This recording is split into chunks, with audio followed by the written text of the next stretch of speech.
श्री कृष्ण गोविंद हरे मुरारी, हे नाथ नारायण वासुदेवा। हरे कृष्णा कृष्णा कृष्णा हरे हरे, हरे राम राम राम हरे हरे। हरे कृष्णा कृष्णा कृष्णा हरे हरे, हरे राम राम राम हरे हरे। हरे कृष्णा कृष्णा कृष्णा हरे हरे, हरे राम राम राम हरे हरे। हरे कृष्णा कृष्णा कृष्णा हरे हरे, हरे राम राम राम हरे हरे। हरे कृष्णा कृष्णा कृष्णा हरे हरे, हरे राम राम राम हरे हरे। हरे कृष्णा कृष्णा कृष्णा हरे हरे, हरे राम राम राम हरे हरे। हरे कृष्णा कृष्णा कृष्णा हरे हरे, हरे राम राम राम हरे हरे। हरे कृष्णा कृष्णा कृष्णा हरे हरे, हरे राम राम राम हरे हरे। हरे कृष्णा कृष्णा कृष्णा हरे हरे, हरे राम राम राम हरे हरे। हरे कृष्णा कृष्णा कृष्णा हरे हरे, हरे राम राम राम हरे हरे। हरे कृष्ण गोविंद हरे मुरारी, हे नाथ नारायण वासुदेवा। हरे कृष्ण गोविंद हरे मुरारी, हे नाथ नारायण वासुदेवा। हरे कृष्णा कृष्णा कृष्णा हरे हरे, हरे राम राम राम हरे हरे। हरे कृष्ण गोविंद हरे मुरारी, हे नाथ नारायण वासुदेवा। भजे ब्रजे कमंडनं समस्त पाप खंडनं, भजे ब्रजे कमंडनं समस्त पाप खंडनं। स्वभक्तचित्तरञ्जनं सदैव नन्दनन्दनं, स्वभक्तचित्तरञ्जनं सदैव नन्दनन्दनं। सुपीक्षगुच्छमस्तकं सुनादवेणुहस्तकं, अनङ्गनङ्गसागरं नमामि कृष्णनागरम्। नमामि कृष्णनागरम् अनङ्गरङ्गसागरम्। मनोगारगोचनं विशाललोचलोचनं, मनोजवर्गमोचनं विशाललोचनं। विधूतगोपशोचनं नमामि पद्मलोचनं, विभूतिगोपशोचनं नमामि पद्मलोचनम्। करारविन्दभूधरं स्थावशोकसुन्दरं, महेन्द्रमानधारणं नमामि कृष्णवारणम्। कदम्बसूनकुण्डलं सुचारुगण्डमण्डनं, कनकसूरकुण्डलं विचारणोपनन्दनम्। ब्रजाङ्गने कवल्लभं नमामि कृष्णदुर्लभं, यशोदया समोदया स गोपया सनन्दया। यशोदया समोदया गोपोपया सनन्दया, युतं सुखैकदायकं नमामि गोपनायकं, नमामि गोपनायकम्। सदैव पादपङ्कजं मदीयमानसे निजं दधानमुक्तमालकं, नमामि नन्दबालकम्। समस्तदोषशोषणं समस्तलोकपोषणं, समस्तदोषशोषणं समस्तलोकपोषणम्। समस्तगोपमानसं नमामि नन्दलालसं, नमामि नन्दलालसं।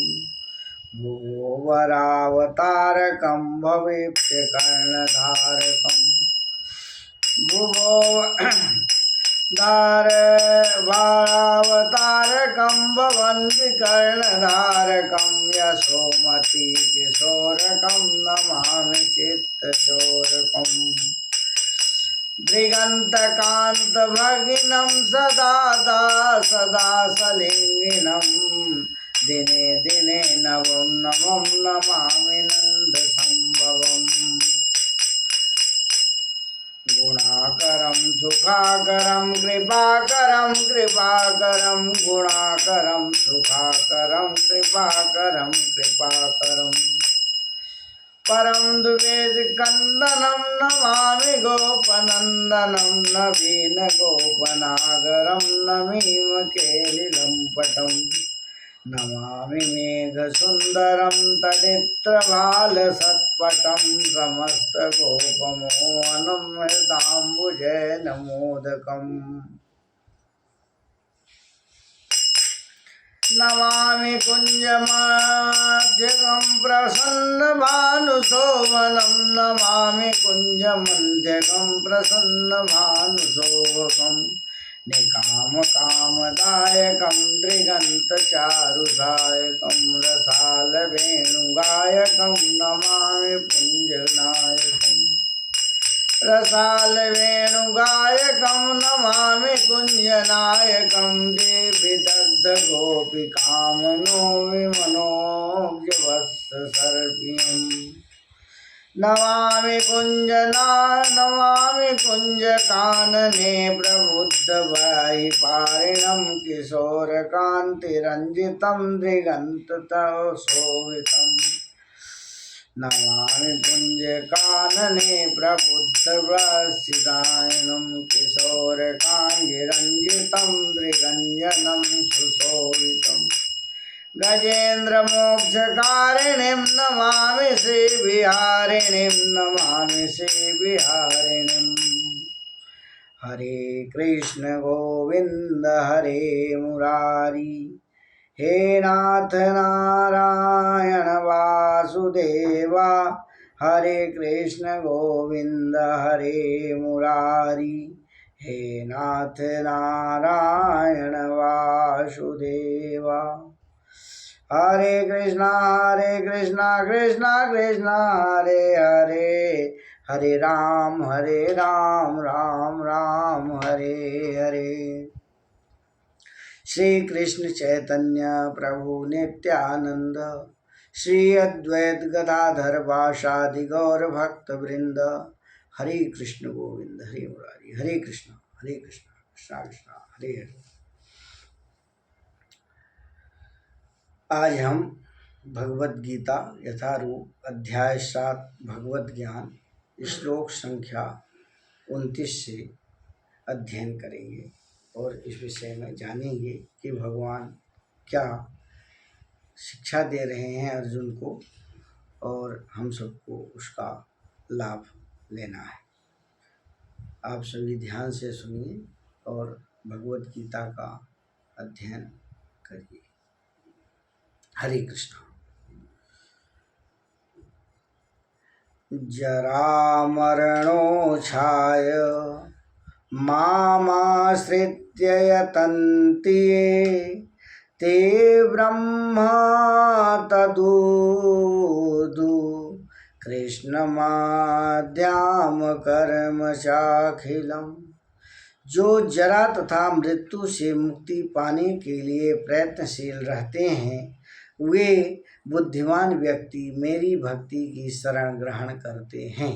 भगवान कहते हैं अर्जुन से कि हे अर्जुन, जो जरा तथा मृत्यु से मुक्ति पाने के लिए प्रयासरत रहते हैं वे बुद्धिमान व्यक्ति ही मेरी भक्ति शरण ग्रहण करते हैं। वे वास्तव में ब्रह्म हैं क्योंकि वे दिव्य कर्मों के विषय में पूरी तरह से जानते हैं।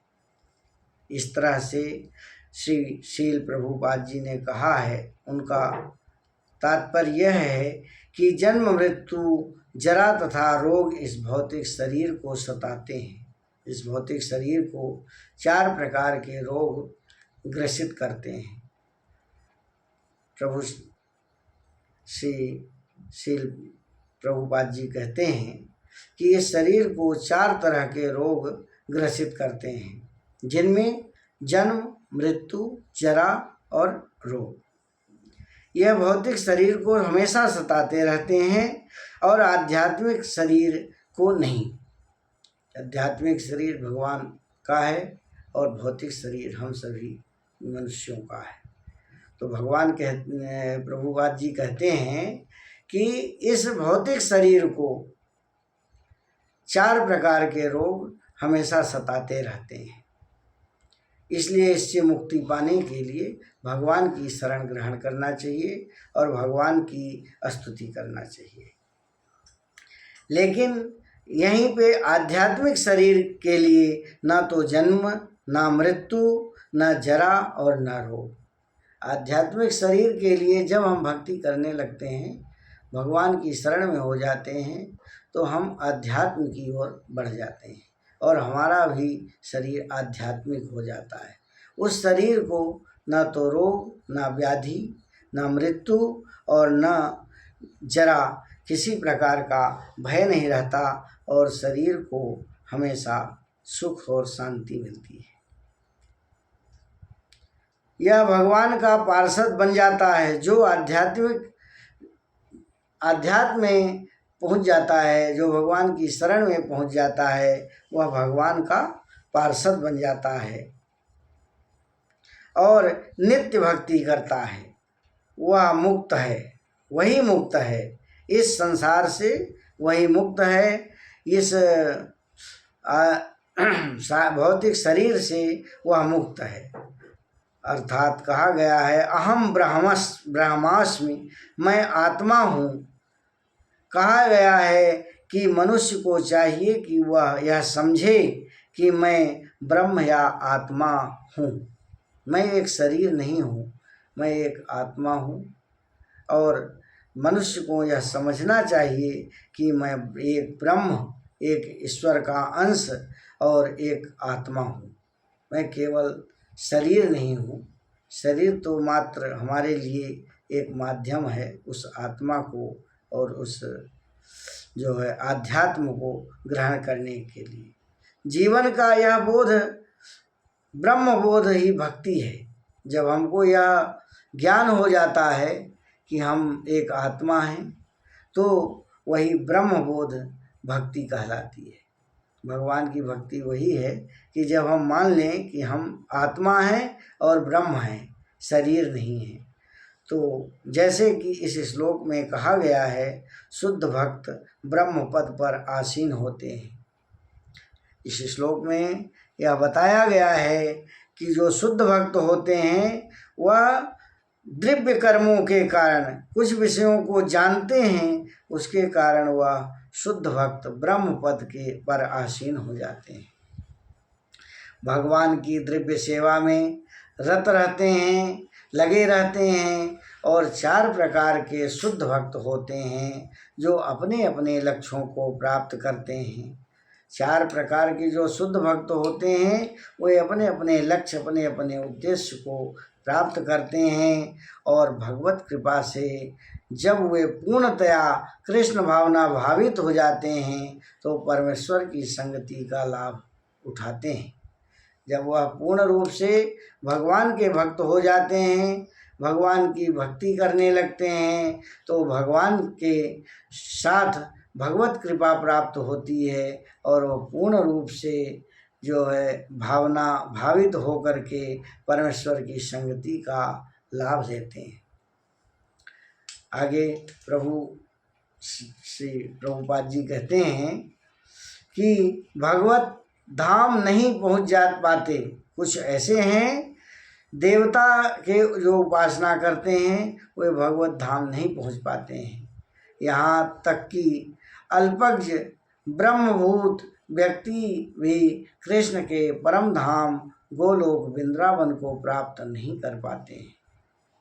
जो अल्पज्ञ हैं, जो यह जानते नहीं हैं कि भगवान की भक्ति करना चाहिए या नहीं करना चाहिए, केवल ऐसे व्यक्ति जो भावनाभृत कर्म करते हैं वही माम आश्रिता मेरे आश्रित जो होते हैं वे ही ब्रह्म कहलाते हैं के अधिकारी होते हैं और ब्रह्म कहलाते हैं, क्योंकि वे सचमुच ही कृष्ण धाम पहुँचने के लिए प्रयत्नशील रहते हैं। भगवान कहते हैं कि जो अल्पज्ञ हैं, ब्रह्मभूत व्यक्ति भी कृष्ण के परम धाम गोलोक वृंदावन को प्राप्त नहीं कर पाते हैं, क्योंकि केवल ऐसे व्यक्ति जो कृष्ण भावनामृत कर्म करते हैं, यानी माम आश्रित, जो मेरे ऊपर आश्रित रहते हैं, वे ही ब्रह्म कहलाते हैं और वे ही अधिकारी होते हैं जो हमारे धाम को पहुंच पाते हैं, क्योंकि वे सचमुच ही कृष्ण धाम पहुंचने के लिए प्रयास करते हैं। ऐसे व्यक्ति को कृष्ण के विषय में कोई भ्रांति नहीं होती, वह सचमुच ब्रह्म है। जो लोग भगवान के अर्चना स्वरूप की पूजा करने में लगे रहते हैं या भवबंधन से मुक्ति पाने के लिए निरंतर भगवान का ध्यान करते रहते हैं, वे भी ब्रह्म अधिविभूत आदि से तात्पर्य को समझते हैं, जैसे कि भगवान के भगवान ने अगले अध्याय में बताया है। शाधिभूतादिदेवं मां शाधियज्ञं च ये विदुः प्रयाणकाले अपि च मां ते विदुर्युक्तचेतसः। शाधिभूतादिदेवं मां शाधियज्ञं च ये विदुः प्रयाण काले अपि च माम ते विदुर युक्त चेतसा। इसमें कहा गया है, जो मुझे परमेश्वर को मेरी पूर्ण चेतना में रहकर मुझे जगत का, देवता का तथा समस्त यज्ञ विधियों का नियामक मानते हैं, वे अपनी मृत्यु के समय भी मुझ भगवान को जान और समझ सकते हैं। भगवान कहते हैं कि जो मुझे परमेश्वर की पूर्ण चेतना से मुझे इस जगत में देवताओं का तथा समस्त यज्ञ विधियों का नियामक मानते हैं, वे ही मृत्यु के समय मुझे जान और समझ सकते हैं। भगवान कहते हैं, इसका तात्पर्य यह है कि श्रील प्रभुपाद जी ने कहा है कि कृष्ण भावनामृत में कर्म करने वाले मनुष्य कभी भी भगवान को पूर्णतया समझने के पथ से विचलित नहीं होते हैं। यानी जो कृष्ण भावनामृत होते हैं, जो कृष्ण भावनामृत होते हैं, जो भगवान कृष्ण की भक्ति में लगे रहते हैं, जो आराध्य को जानते हैं, वो पूर्णतया समझने अपने पथ से विचलित नहीं होते हैं और अपने कर्म में लगे रहते हैं। श्री कृष्ण भावनामृत के दिव्य सानिध्य में मनुष्य यह समझ सकता है कि भगवान किस तरह भौतिक जगत तथा देवताओं तक के नियामक हैं। जो कृष्ण भावनामृत हो जाता है, जो भक्ति में लीन हो जाता है, जो भगवान की भक्ति करता है, वह यह समझ जाता है कि देवताओं तथा भौतिक जगत के नियंता भगवान श्री कृष्ण ही है, श्री गोविंद ही है। क्योंकि धीरे धीरे ऐसे दिव्य संगति से मनुष्य का भगवान में विश्वास बढ़ता है और मृत्यु के समय ऐसा कृष्ण भावना भावित व्यक्ति कृष्ण को कभी भूल नहीं पाता है। अतः वह सहज ही भगवत धाम गोलोक वृंदावन को प्राप्त होता है। भगवान कहते हैं कि जो इस तरह से सहज होता है, धीरे धीरे भगवान की संगति में रहता है और उसका विश्वास भगवान के प्रति बढ़ जाता है, वह निश्चित ही मृत्यु के समय भगवान कृष्ण के धाम को जाता है, भगवत धाम गोलोक और वृंदावन को जाता है। इसमें किसी प्रकार का कोई संदेह नहीं है। यह 7वां अध्याय विशेष रूप से बताया है कि कोई किस प्रकार के पूर्णतया भावना भावित हो सकता है। कृष्ण भावना का शुभारंभ ऐसे व्यक्तियों के सानिध्य होता है जो कृष्ण भावना भावित होते हैं। ऐसे सानिध्य आध्यात्मिक होता है और इससे मनुष्य प्रयत्न भगवान के संसर्ग में आता है। इस अध्याय में जिन अनेक विषयों के विषय में विवेचना की गई है वह दुख से पड़ा हुआ मनुष्य, जिज्ञासु मानव, अभावग्रस्त मानव, ब्रह्म ज्ञान, परमात्मा ज्ञान, जन्म तथा मृत्यु, रोग से मुक्ति एवं परमेश्वर की पूजा। किंतु जो व्यक्ति वास्तव में कृष्ण भावना भावित को प्राप्त है वह विभिन्न विधियों से परवाह किए बिना वह सीधे कृष्ण भावना भावित के कार्यों में प्रवृत्त होता है। इसी प्रकार से भगवान के नित्य धाम के रूप में अपनी स्वाभाविक स्थिति को प्राप्त करता है। ऐसी अवस्था में वह शुद्ध भक्ति से परमेश्वर के श्रवण तथा गुणगान में आनंद पाता है। उसे पूर्ण विश्वास रहता है कि ऐसा करने से सारी उद्देश्यों की पूर्ति होगी और ऐसा दृढ़ श्रद्धा दृढ़व्रत कहलाती है और इस भक्ति योग तथा दिव्य प्रेमा भक्ति की शुरुआत होती है। समस्त शास्त्रों का भी यही मत है। भगवद गीता का यह 7वां अध्याय इस प्रकार निश्चय का सारांश है। इस प्रकार श्रीमद् भगवद गीता के 7वें अध्याय भगवत ज्ञान का भक्ति वेदांत तात्पर्य पूर्ण हुआ।